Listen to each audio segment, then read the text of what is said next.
The silence in the house was a living thing. It breathed in the space where Michael's laughter used to be, and it exhaled in the hollow echo of my own footsteps on the hardwood floors. For 12 years, this house had been our shared lung, inhaling our dreams and exhaling our life together. Now, it was just a monument to a slow, suffocating death. The silence was his parting gift, a constant, pressing reminder of his absence, and worse, of her presence in his life. Olivia.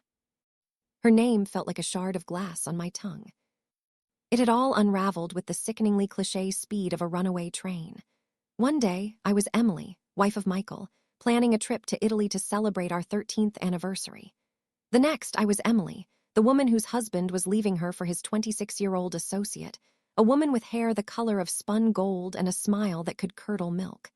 Michael had called it a midlife crisis, a terrible mistake, but the words were empty, rehearsed. The truth was in the way he looked at Olivia, the way he had stopped looking at me months, maybe even years before. The divorce was a battlefield, and I was losing. Not just losing Michael, who was already a ghost, but losing myself. Michael, the man who once held me and whispered that this house was our forever, was now the man sitting across from me in a sterile legal office, his face a mask of cold indifference. He wanted the house. He argued it was his primary asset, his investment, the fruit of his labor.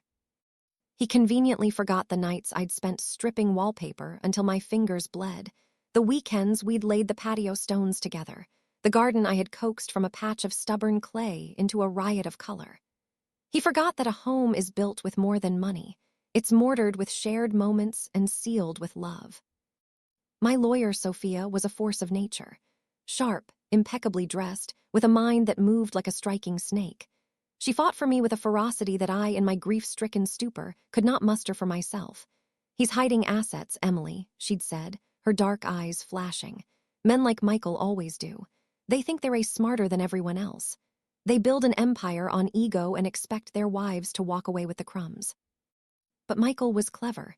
He had woven a complex web of finances, a labyrinth of shell corporations and offshore accounts that made my head spin. Every dollar was accounted for, on paper at least. The house, he claimed, was all he had left of significant value. He offered me a pittance, a sum that was an insult to the years I had invested in our life, in his career, in us. "We can fight this," Sophia insisted, her voice a low, steady hum of confidence. "We can hire a forensic accountant, we can subpoena his records. It will be long, it will be ugly, and it will be expensive." I looked at the estimated cost, the figure a stark, black number on the page, and my heart sank. My own savings were meager, a small inheritance I'd received from my grandmother.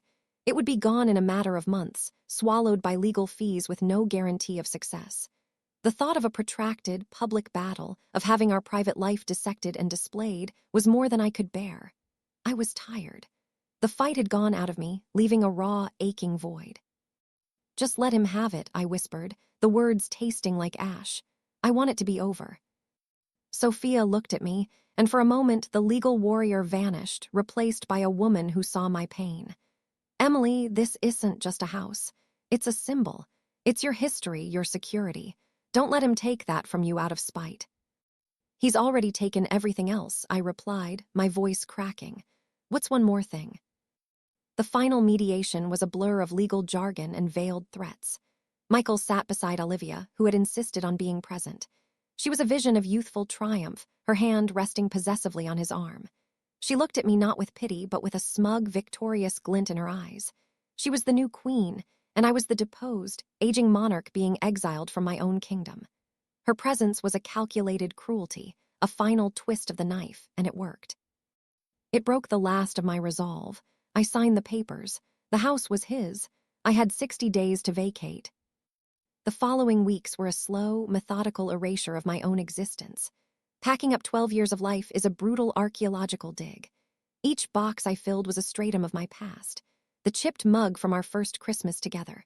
The photo album from our honeymoon in Hawaii, his arms slung around me, both of us impossibly young and beaming with a future that had turned out to be a lie. I found a small, velvet box tucked away in my jewelry case. Inside was a silver locket he'd given me for our 5th anniversary. I clicked it open. On one side was a picture of us. On the other, he had engraved the words, "My home is wherever you are." The irony was so bitter it made me laugh, a harsh, broken sound that echoed in the empty rooms. As the moving day approached, the harassment began. Subtle at first. A new, gleaming sports car, a model I knew Michael couldn't possibly afford based on his declared income, appeared in their social media posts. Then came the pictures of them dining at our favorite restaurants, Olivia sitting in my usual seat, raising a glass of champagne in a toast to their brilliant future. It was a digital haunting, a constant reminder that my life had been seamlessly edited, my role recast. My friend Ava was furious on my behalf. "You have to block them, Em," she'd pleaded, her brow furrowed with concern. "Don't let them do this to you. Don't give them the satisfaction of knowing you're watching." But I couldn't look away. It was a form of self-flagellation, a need to see the full extent of the wreckage. Each photo, each smug caption, was a confirmation that I had been a fool, that the life I thought I had was a carefully constructed fiction. On the last day, the house felt cavernous, stripped bare of all warmth and personality. Only a few stray pieces of furniture, too bulky or too sentimentally charged for my small, new apartment, remained. The moving truck had already departed, carrying the boxed-up fragments of my former life to a two-bedroom rental on the other side of town. It was clean, sterile, and felt as welcoming as a hospital room. I did a final walkthrough, my hand trailing along the walls. I remembered painting this hallway a sunny yellow, arguing playfully with Michael over the shade. I stood in the doorway of the master bedroom, the space where we had loved and fought and dreamed. Now, it was just a box with 4 walls, pregnant with the ghosts of 1,000 intimate moments. In the backyard, the roses I had planted were in full, glorious bloom, their crimson petals a stark contrast to the gray numbness in my chest. They would be blooming for her now. At precisely 5 o'clock, the doorbell rang. My stomach clenched. It was them. I opened the door to find Michael and Olivia standing on the porch, a tableau of arrogant success. He was dressed in a crisp, expensive suit, looking more like a businessman closing a deal than a man taking possession of a home filled with shared memories. Olivia was clinging to his arm, wearing a white dress that was just a little too pristine, a little too symbolic. She looked me up and down, a faint, condescending smile playing on her lips. "Emily," Michael said, his voice devoid of any emotion. "Are you ready? The agreement was for you to be out by 5. "I am ready," I said, my voice surprisingly steady. I held out the keys, the familiar weight of them in my palm, a final, painful connection to the life I was leaving behind. Olivia's perfectly manicured hand reached out, plucking them from my grasp before Michael could. "Thank you," she said, her voice dripping with faux sweetness. "We're so excited to finally make this place our own. It has good bones, but it's desperately in need of an update. A fresh start, you know." Every word was a perfectly aimed dart. She was telling me I was old, outdated, in need of replacement, just like the house. I didn't give her the satisfaction of a response. I just nodded, my jaw tight. I turned to walk away, to get in my car and drive to my new, empty apartment and fall apart in private. "Oh, Emily," Olivia called after me. I stopped but didn't turn around. "We're having a housewarming party in a few weeks. Y'all have to come by and see what we've done with the place. I am sure y'all be impressed."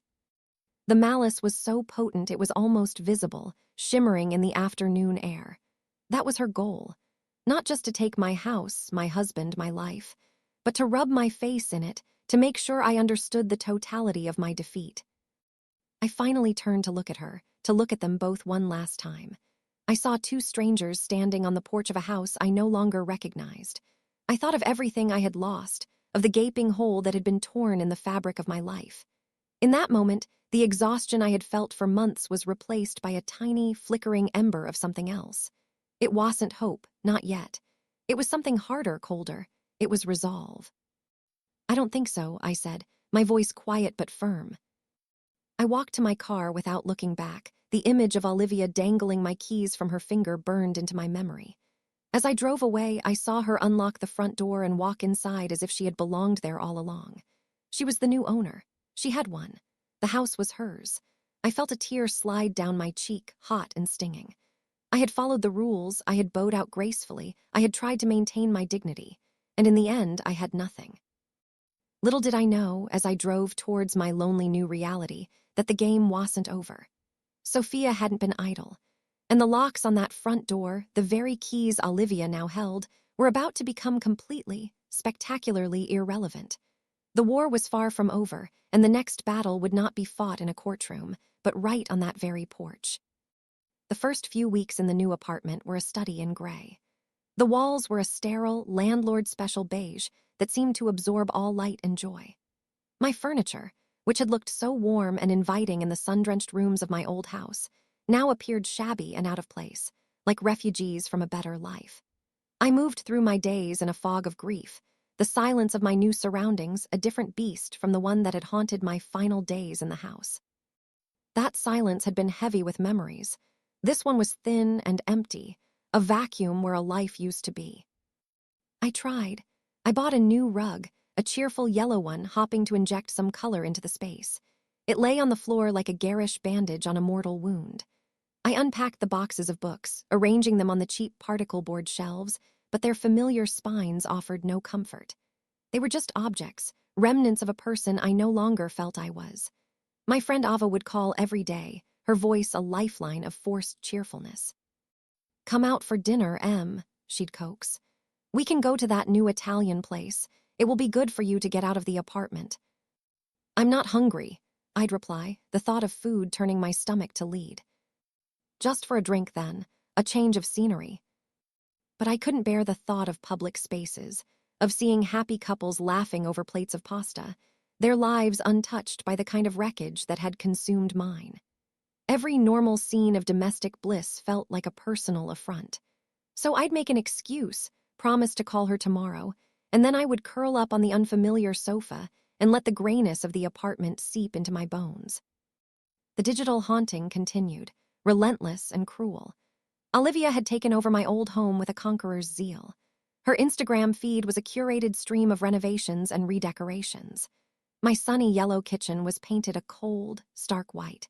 The cozy reading nook I had created by the bay window was torn out to make space for a minimalist sculpture that looked like a twisted piece of scrap metal.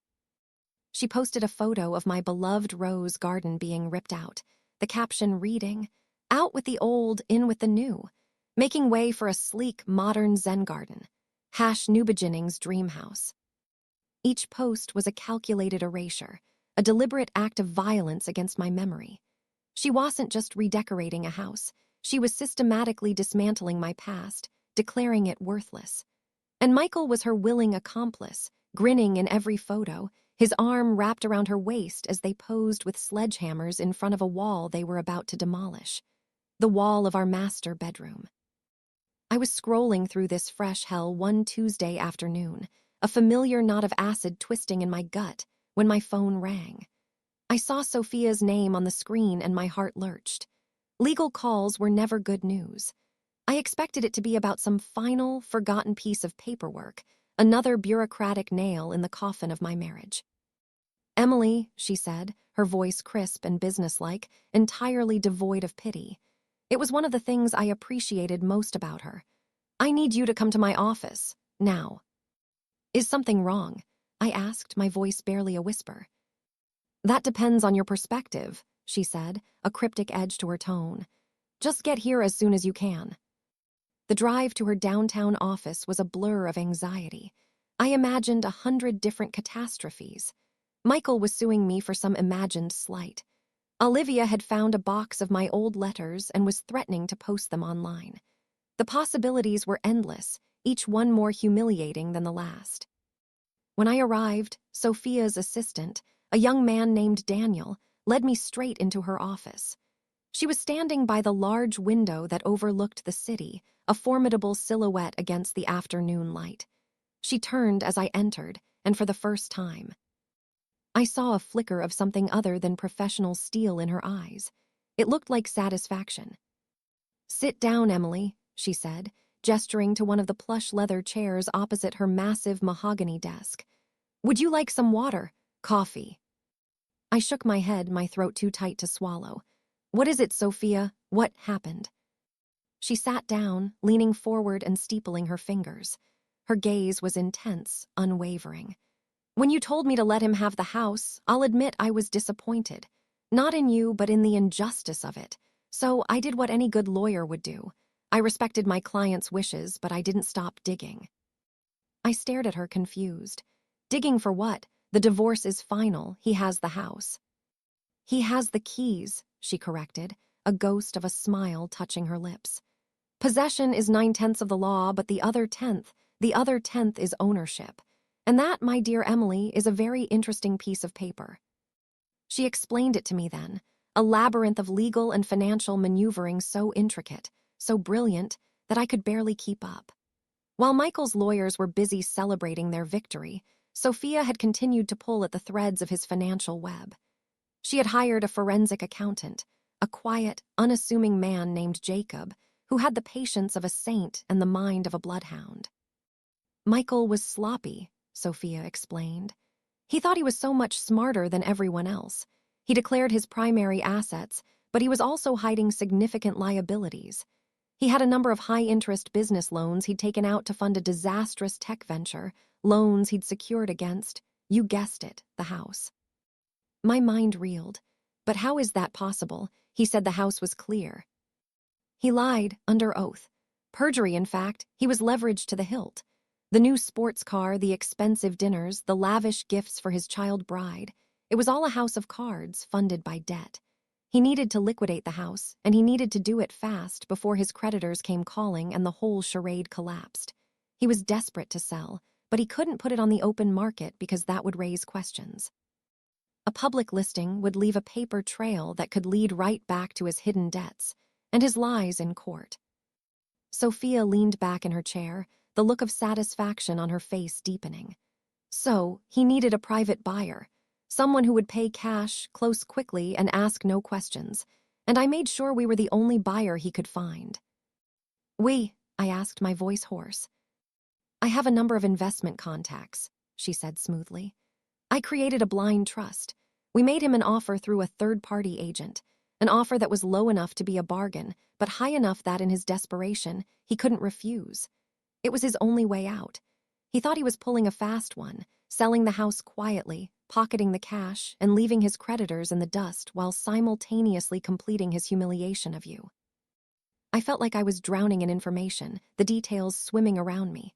So, he sold the house, my house. Our house, Sophia corrected gently. I looked at her, my mind blank. What are you talking about? She slid a thick folder across the desk towards me.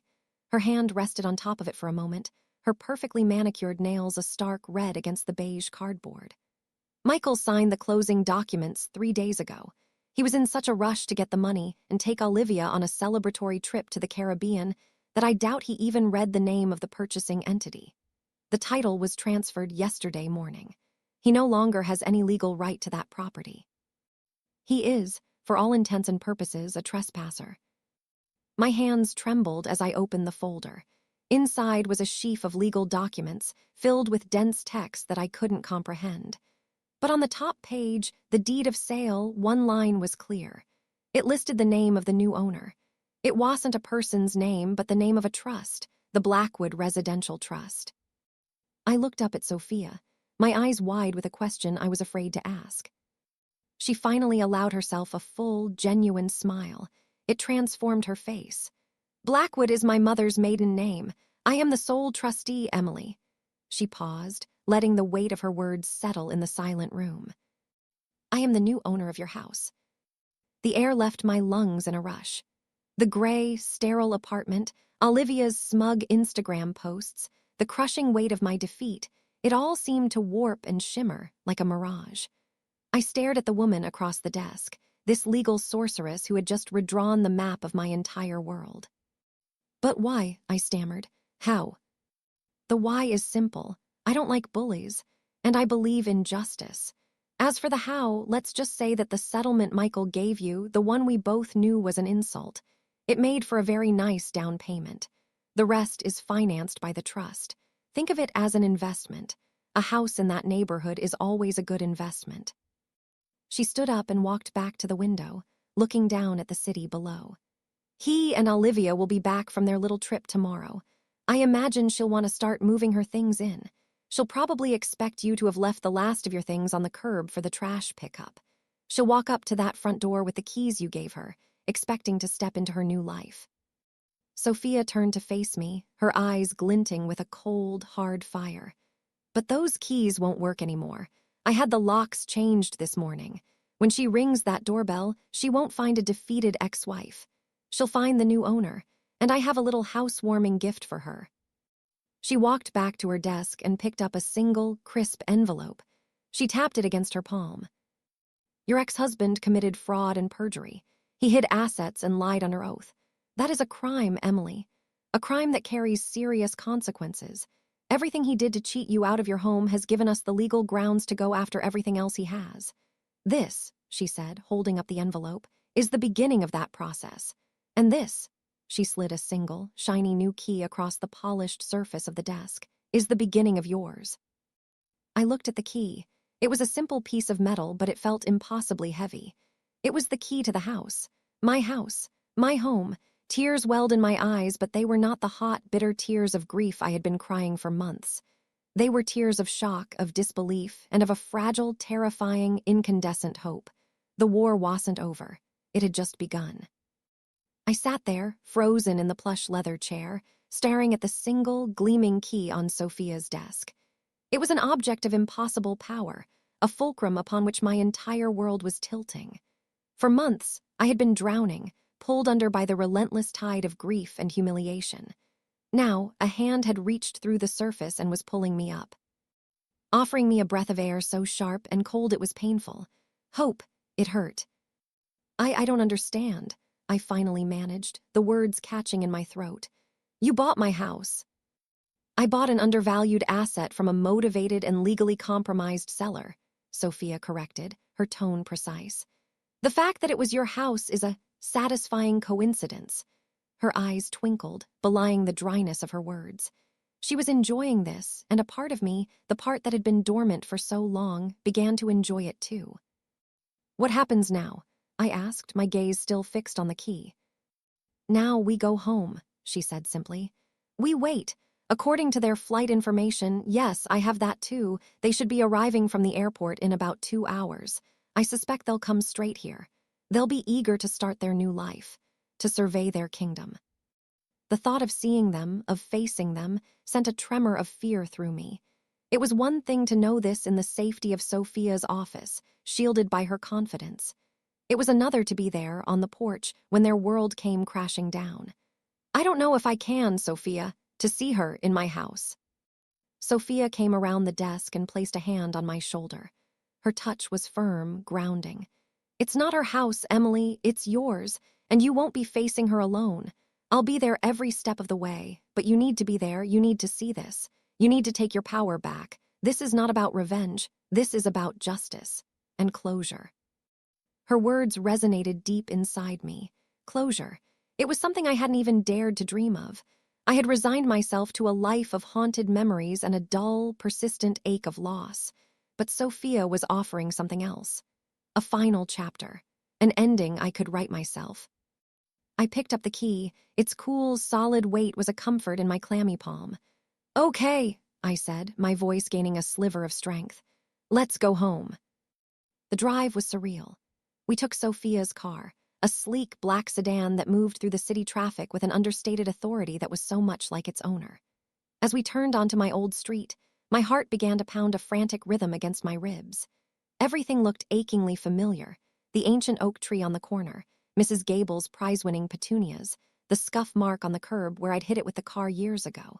It was a landscape of a life that was no longer mine. And then we were there. The house stood before us, bathed in the golden light of the late afternoon. My house. From the outside, nothing had changed, but I knew that inside, it was a stranger's space now, scarred by Olivia's updates. In the front yard, the patch of earth where my roses had been was just a square of raw, turned-over dirt. A fresh wound. The sight of it solidified the wavering ember of resolve in my gut into a hot, hard flame.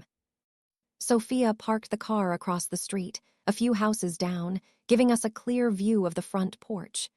We wait here for a few minutes, she said, her voice calm and even. "I have someone inside making sure everything is in order." Someone inside. My paralegal, Daniel. He's the one who let the locksmith in this morning. I had him do a quick inventory and place a few items.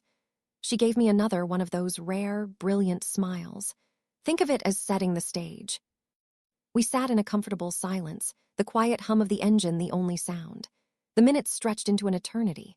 With every passing car, my stomach twisted into a tighter knot. I felt a desperate urge to flee, to run back to the anonymity of my gray apartment and hide. But I looked at Sophia, at her calm, focused profile, and I stayed put. I owed it to myself. I owed it to the woman I used to be, the woman who had poured her heart and soul into that house. Then a car turned onto the street. A ridiculously flashy, cherry-red convertible. Michael's midlife crisis on wheels. It purred to a stop directly in front of the house. My breath caught in my chest. Michael got out from the driver's side, looking tan and relaxed. He was laughing at something Olivia was saying as she emerged from the passenger side. She was a vision of vacation-bronzed perfection, dressed in a white sundress, her blonde hair cascading over her shoulders. They looked like a magazine ad for a life I had never known. They moved towards the house, Olivia's arm linked through Michael's, her head resting on his shoulder. They were the picture of triumphant love. It was sickening. "Showtime," Sophia murmured, her voice a low hum. She got out of the car, and I followed on shaky legs, my new key clutched so tightly in my hand that its edges dug into my skin. We walked across the street, our footsteps sounding unnaturally loud on the quiet suburban asphalt. Michael and Olivia were on the porch now, fumbling in Olivia's designer handbag for the keys. My keys. "Ah, here they are," Olivia chirped, pulling them out. She held them up, letting them jangle musically in the air. She gave Michael a sultry look. "Ready to carry me over the threshold, darling." He chuckled, a sound that used to warm me but now sent a chill down my spine. "Let's just get inside first." Olivia turned to the door, a smug smile of ownership on her face. She slid the key into the lock. And it didn't turn. She frowned, jiggling it. She pulled it out and tried again. Nothing. The lock wouldn't budge. "What the hell?" she muttered, her perfect smile faltering. "Is this the right key?" "Of course it is," Michael said, his tone impatient. He took the keys from her and tried himself. He pushed, he twisted, he grunted with effort. The key refused to turn. The deadbolt remained stubbornly in place. "The lock is jammed or something," he said, frustration creeping into his voice. "Damn it! Of all the Emily probably did something to it. I wouldn't put it past her." That was when Sophia chose to make her move. "I can assure you," she said, her voice clear and cutting as it sliced through the afternoon air, "that Emily had nothing to do with it." Michael and Olivia spun around. Their faces, when they saw us, were a perfect study in shock and confusion. Olivia's jaw literally dropped, her sun-kissed glow seeming to pale. Michael's face darkened into a thunderous scowl. "Sophia," he barked, taking a protective step in front of Olivia. "What are you doing here? And what the hell is she doing here?" he added, jerking his chin in my direction. "We could ask you the same question," Sophia replied smoothly, stopping at the bottom of the porch steps. I stood beside her, silent, letting her command the scene. "Though I suppose you're just here to collect the last of your personal effects. Trespassing laws can be so inconvenient, can't they?" Michael stared at her as if she'd lost her mind. "Trespassing? This is my house. I have the deed, the keys." "You have a set of keys to locks that have been changed," Sophia interrupted, her voice dangerously soft. "And as for the deed, that was transferred yesterday morning. You really should read the documents you sign, Michael." Understanding, followed by sheer, sputtering panic, began to dawn on Michael's face. "What are you talking about? I sold it to an investment firm, a private sale." "You sold it to the Blackwood Residential Trust," Sophia said, walking slowly up the steps. She stood on the porch now, an elegant, predatory figure. "Of which I am the sole trustee, so in the simplest possible terms for you to understand, this is my house."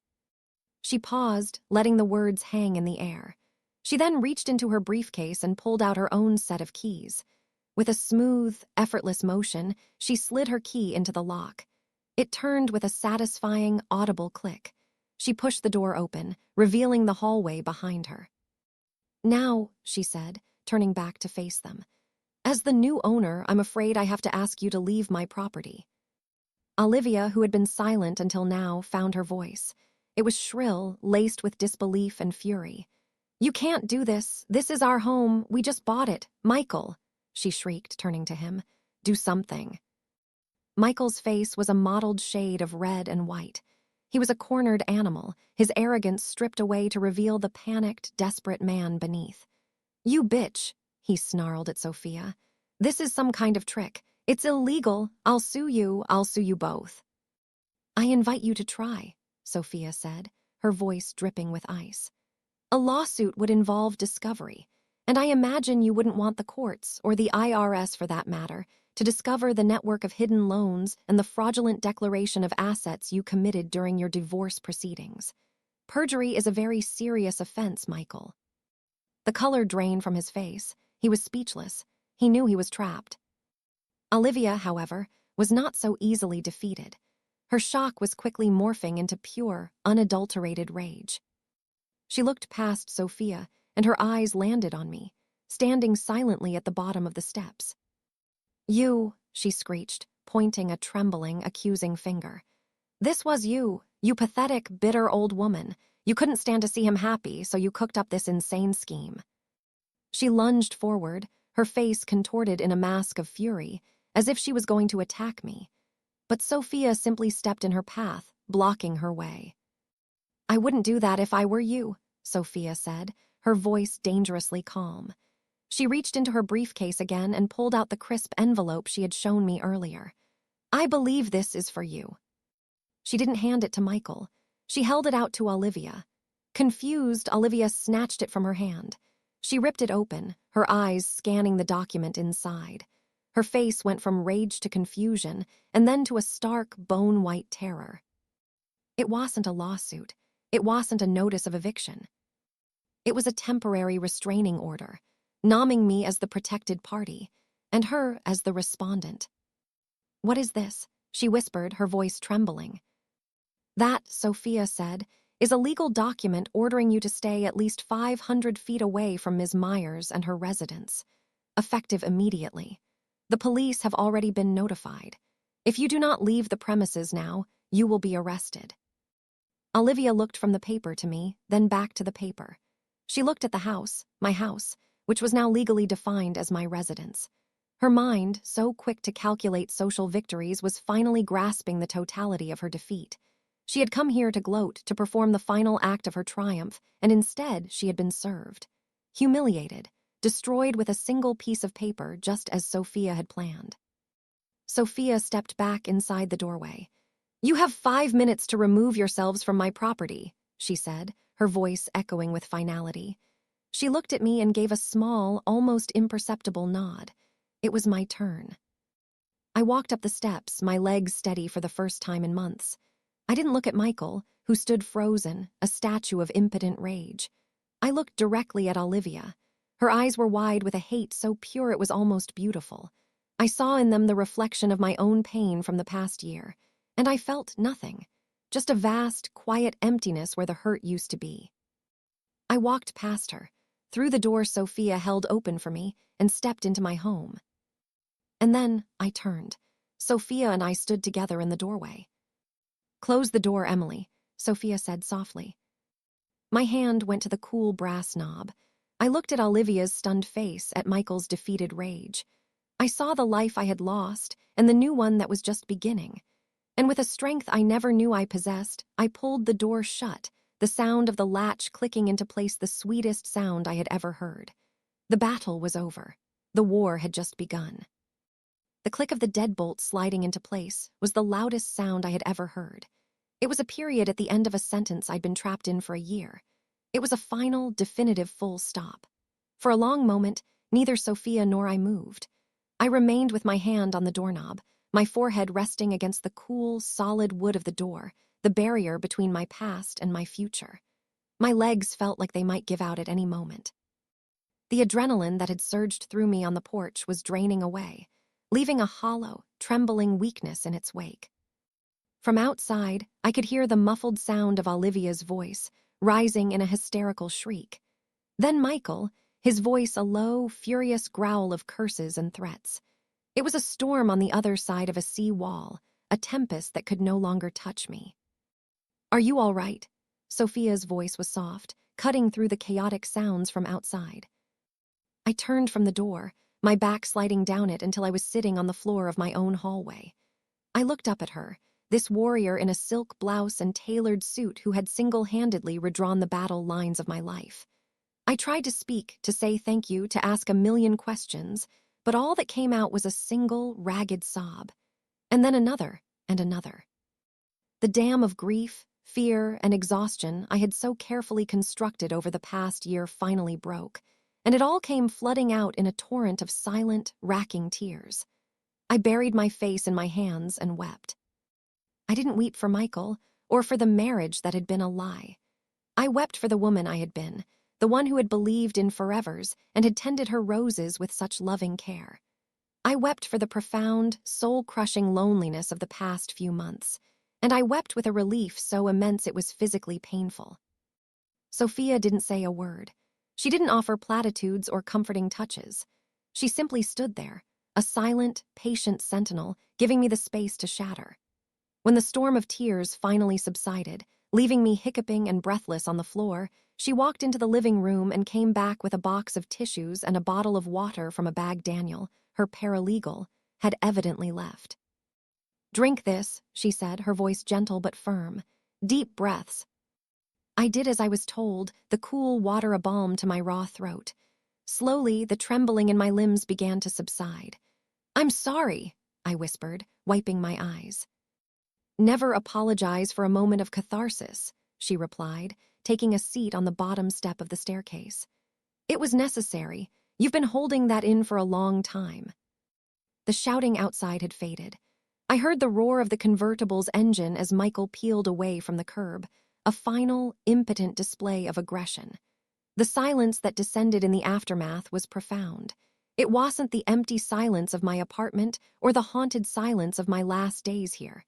It was a peaceful silence, a silence that belonged to me. "What now?" I asked, my voice still shaky. Can they do anything?" "They will certainly try," Sophia said calmly. "Michael will posture and threaten. His lawyer, Christopher, is a shark, but a predictable one. He'll file injunctions, he'll claim fraud on our part, he'll try to bury us in paperwork. It will be loud and unpleasant, but it will also be futile. The sale was legal. The restraining order is based on a documented pattern of harassment. Thank you, Olivia, for providing such a rich and public Instagram feed, and Michael's position is hopelessly compromised. The moment he steps into a courtroom, he risks exposing himself to criminal charges for perjury. He has a great deal more to lose than we do. He just doesn't fully realize it yet." She stood up, extending a hand to help me to my feet. "For now, we have the most important thing, possession, and a legal shield. The real work begins on Monday. But tonight you reclaim your space." She looked around the hallway. Olivia had painted over the warm, buttery yellow with a sterile, institutional gray. Though it seems the previous squatter had questionable taste. I managed a weak smile. "You have no idea." Sophia's phone buzzed. She glanced at it. "That was Daniel. He's finished his sweep. He left a full report on the kitchen counter for us. He also provisioned the house." Provisioned. He was instructed to stock the fridge with essentials, champagne included, and he arranged for a security consultant to come by in the morning to install a new alarm system just for your peace of mind. She was always 3 steps ahead. "I don't know how to thank you, Sophia," I said, the words feeling utterly inadequate. "Help me win the war, Emily," she said, her dark eyes intense. "That will be thanks enough. Now I suggest you take a walk through your home, reacquaint yourself, see what damage has been done. Knowledge is power. I'll be in the kitchen reviewing Daniel's notes and making some calls." Left alone, I took a deep, steadying breath and began the tour. It was a painful pilgrimage. The living room, once a cozy clutter of books and soft throws, was now a minimalist nightmare of sharp angles and chrome.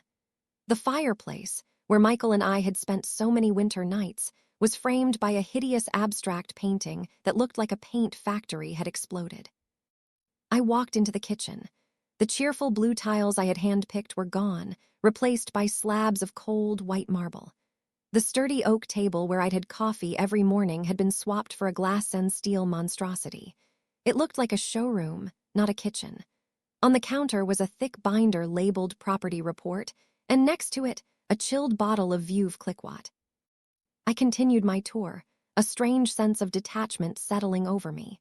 I saw Olivia's changes for what they were, a desperate, superficial attempt to impose her own identity on a place where she would never belong. She had changed the surfaces, but she couldn't erase the memories. She couldn't touch the ghost of me laughing in the kitchen or the echo of my footsteps on the stairs. The hardest part was the master bedroom. They had indeed knocked down the wall that separated it from the smaller guest room, creating one vast, impersonal space. The bay window where my reading chair had sat was now empty, the room feeling unbalanced and cold. My walk-in closet had been stripped bare, but a faint, cloying scent of Olivia's perfume still lingered in the air, an olfactory ghost I was determined to exorcise. I was about to turn and leave when I noticed something. In their haste to install a new, ridiculously oversized closet system, the contractors had been sloppy. A small, square panel in the wall near the floor, almost hidden by the new baseboard, was slightly ajar. Curiosity piqued. I knelt down. It was a panel I recognized. Years ago, Michael had installed a small wall safe there, a place to keep our passports and a few important documents. He had assured me he'd emptied it when he took his things. I assumed he had. My fingers trembled slightly as I pried the panel open. The safe was still there, and the door was unlocked. He had been arrogant and careless. Inside, I expected to find nothing but dust. But there was something. A single, black leather-bound ledger and a USB flash drive. My heart hammered against my ribs. I knew what Michael's ledgers looked like. He was meticulous, old school in some ways. He kept a private book for his creative accounting. The book I held in my hands felt heavy with secrets. I took the ledger and the flash drive and walked back downstairs in a daze. I found Sophia in the living room, standing by the fireplace, a glass of champagne in her hand. She had poured one for me as well, which sat bubbling on the mantelpiece. "Find anything interesting?" she asked, her gaze sharp. Wordlessly, I held out the book and the drive. She took them from me, her professional composure melting into a look of predatory glee. She placed her glass down and opened the ledger. She flipped through a few pages, her eyes scanning the neat columns of figures and handwritten notes. A slow, dangerous smile spread across her face. "Oh, Michael," she murmured, almost purring. "You foolish, foolish man. You were in such a rush to close the deal and humiliate your ex-wife that you left behind the keys to your entire kingdom." She looked up at me, her eyes shining with the thrill of the hunt. "This isn't just a smoking gun, Emily. This is a signed, notarized confession with diagrams. This ledger details every hidden account, every illegal transfer, every lie he told the court. And this flash drive." She held it up between her thumb and forefinger. "I would bet my license that this contains the digital version, along with copies of all the documents to back it up." She handed the book back to me. "He didn't just try to cheat you out of a house, Emily. He built his entire success on a foundation of fraud, and he was about to use the cash from this sale to disappear before it all came crashing down. He wasn't just leaving you. He was planning to skip out on his partners, his creditors, everyone." The scale of his deception was breathtaking. The man I had been married to for 12 years was a complete stranger, a phantom built of lies and ego. And in his arrogance, he had delivered the weapon of his own destruction right into our hands. Sophia raised her glass. "To new beginnings, Emily, and to making sure that arrogant men get exactly what they deserve." I picked up my own glass, the crystal cool against my trembling fingers. The woman who had woken up this morning in a gray, sterile apartment, a ghost in her own life, was gone. In her place was someone else, someone harder, clearer, and filled with a cold, righteous fury. I looked at the ledger in my hand, at the brilliant, formidable woman before me, and I felt the last vestiges of fear and sorrow burn away, replaced by an unshakable resolve. "He's not just going to lose his money," I said, my voice low and steady. "He's going to lose everything. Sophia's smile widened. Now you're talking, drink up, we have a war to plan. We touched our glasses together, the clear, ringing chime echoing through the silent, watching house. It was the sound of a battle cry. The champagne tasted like victory, cold and sharp on my tongue. That night, after the door had been shut and the last echo of Michael's rage had faded, the house became our war room.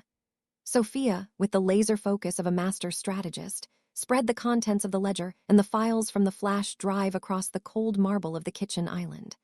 What unfolded under the harsh glare of the halogen lights was a tapestry of deceit so intricate and audacious it left me breathless. It wasn't just about hiding a few assets from me. It was a decade-long shell game. Michael had been defrauding his business partners, evading taxes, and creating a phantom empire built on illegal loans and cooked books. He was a con artist, disguised as a successful businessman. He was planning to cash out, Sophia explained, her finger tracing a line of figures that represented a massive wire transfer to an account in the Cayman Islands, scheduled for the week after he sold the house. The sale of this house was his exit strategy. He was going to take the money, leave his partners holding the bag for his failed ventures, and disappear with his little Barbie doll into a life of sun-drenched, non-extraditable luxury. You weren't just a casualty of his midlife crisis, Emily. You were part of his cover. The revelation was strangely liberating. My grief had been tangled up in the idea of love and betrayal, of being replaced by someone younger and prettier. But this was different. This wasn't a crime of passion. It was a cold, calculated business decision. I had been a line item, an asset to be liquidated along with everything else. The last vestiges of my sentimentality for the man I married evaporated. In its place was a cold, clear-eyed purpose. Monday morning did not dawn. It exploded. Sophia unleashed a legal firestorm. Armed with the irrefutable evidence from the ledger, she filed emergency motions. Liens were placed on every known asset Michael possessed, bank accounts, investment portfolios, even the cherry-red convertible. His business partners were served with notices of his fraud, complete with copies of the relevant pages from his own meticulous records. The IRS received an anonymous, but very detailed, tip. It was a multi-front assault, executed with breathtaking speed and precision. Michael's world was frozen, dismantled, and put under a microscope in less than 48 hours. The fallout was spectacular. My friend Ava, who worked in the same corporate world, gave me breathless updates. Michael had been summarily suspended by his partners pending a full investigation. He was a pariah, the whispers following him like a cloud of poison. His lawyer, Christopher, apparently tried to bluster and threaten, but Sophia met his every move with a calm, irrefutable wall of evidence. His threats quickly turned into frantic attempts at negotiation. Olivia's reaction was just as swift and far more predictable. Her Instagram, which had been a shrine to their perfect life, went dark for 3 days. When it reappeared, all photos of Michael had been scrubbed. They were replaced by a single, artfully filtered shot of her staring pensively out at the ocean, a long caption about the importance of authenticity, finding your own path, and the bravery to walk away from toxic situations. The comments were a mix of fawning praise for her strength and venom from people who now knew the real story. 2 weeks later, Ava forwarded me a post from a society blog. Olivia was spotted on the arm of a balding, 60-something real estate mogul in Miami. She had cut her losses and found a new benefactor with astonishing efficiency. She hadn't loved Michael, she had loved his portfolio. When the portfolio vanished, so did she. While the legal battle raged in courtrooms and boardrooms, I fought a quieter, more personal war at home. I started with the paint. Hearing a team of painters, I systematically erased every trace of Olivia's cold, sterile aesthetic. The institutional gray walls were replaced with warm creams, soft greens, and in the kitchen, the buttery yellow I had always loved. I sold the hideous chrome furniture online, and piece by piece, began to fill the rooms with things that brought me joy. I found a beautiful, worn Persian rug to replace the one Olivia had thrown out. I bought a deep, comfortable armchair for the bay window in the master bedroom, reclaiming my reading nook. The most important project was the garden. I hired a landscape designer, a kind, older woman named Hannah with dirt permanently under her fingernails. I showed her pictures of my old rose garden. I don't want to replicate it, I explained. I want to create something new, something that's just for me. We spent hours planning, choosing plants and designing paths. The day the new rose bushes arrived, I knelt in the rich soil, my own hands sinking into the dirt, and I planted the first one myself. It was a variety called resilience. About 3 months after that day on the porch, the final battle was fought not in a courtroom, but in a mediation office. It was a surrender, not a negotiation. Michael sat across the table, a ghost of the man he had been. He was pale, gaunt, and the arrogant swagger had been replaced by a weary, hollowed-out desperation.